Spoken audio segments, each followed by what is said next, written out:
Kulithalai MLA மாணிக்கம் திறந்து வைத்த அங்கன்வாடி மையத்தில் தேசிய கொடி மற்றும் தேசிய தலைவர்கள், காய்கறிகள், பெயர்கள், பிழைகள். கல்வியாளர்கள், பொதுமக்கள் அதிர்ச்சி. கண்டும் காணாதது போல் இருந்த ஊராட்சி ஒன்றிய ஆணையர் மற்றும் ஒருங்கிணைந்த குழந்தை வளர்ச்சி திட்ட அலுவலர். சமூக வலைதளங்களில் வைரல். கரூர் மாவட்டம் குளித்தலை அருகே வைகைநல்லூர் ஊராட்சி கீழக்குட்டப்பட்டையில் அண்ணா மறுமலர்ச்சி திட்டம் 2021-22 படி ரூபாய் 11.93 லட்சத்தில் கட்டப்பட்ட அங்கன்வாடி மையம் திறப்பு விழா குளித்தலை எம்எல்ஏ மாணிக்கம் காந்தி ஜெயந்தி நாளான நேற்று புதியதாக கட்டப்பட்ட அங்கன்வாடி மையத்தினை ரிப்பன் வெட்டி குத்துவிளக்கு ஏற்றி வைத்து துவக்கி வைத்தார். இதேபோல் ஐயர்மலை வைப்பதிலும் புதிதாக கட்டப்பட்ட அங்கன்வாடி மையத்தினை எம்எல்ஏ திறந்து வைத்தார்.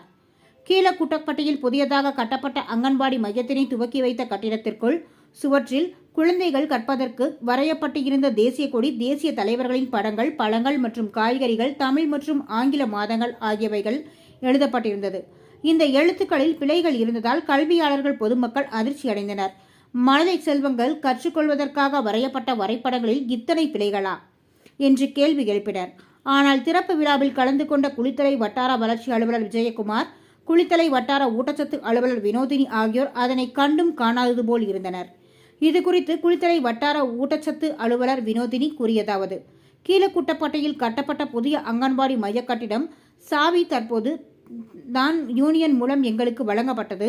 இந்த கட்டிடத்தில் மின் இணைப்பு, குடிநீர் வசதி, சிறுநீர் மற்றும் கழிவறை வசதி எந்த வசதியும் இல்லாதது தற்பொழுது தெரிய வருகிறது. இதுக்கு முழு பொறுப்பு ஒன்றிய ஆணையர் விஜயகுமார் அவரிடம் தான் கேட்க வேண்டும். இதுக்கும் எங்களுக்கும் சம்பந்தமில்லை.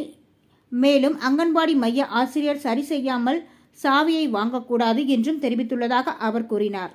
குளித்தலை ஊராட்சி ஒன்றிய ஆணையர் விஜயகுமாரிடம் கேட்டபோது சுவற்றில் வரையப்பட்ட படங்கள், காய்கறிகள், பெயர்கள், பிழைகள் தற்பொழுதுதான் தெரிய வருகிறது.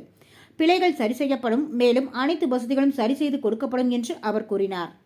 புதிய அங்கன்வாடி மைய கட்டிடத்தில் குழந்தைகள் பயிலக்கூடிய அறையில் தேசிய தலைவர்கள், தேசிய கொடிகள் மற்றும் தமிழ் மற்றும் ஆங்கில மாதத்தின் பெயர்கள், காய்கறிகளின் பெயர்கள், பிழைகள் இருப்பது சமூக வலைதளங்களில் வைரல் ஆகி வருகிறது.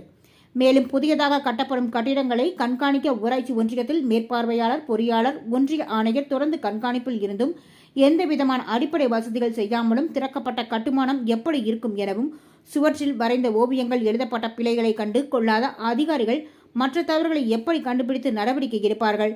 பொறுப்பற்ற அரசு அலுவலர்கள் மீது மாவட்ட நிர்வாகம் சட்டப்படி நடவடிக்கை எடுக்க வேண்டும் என சமூக ஆர்வலர்கள் கோரிக்கை விடுத்துள்ளனர்.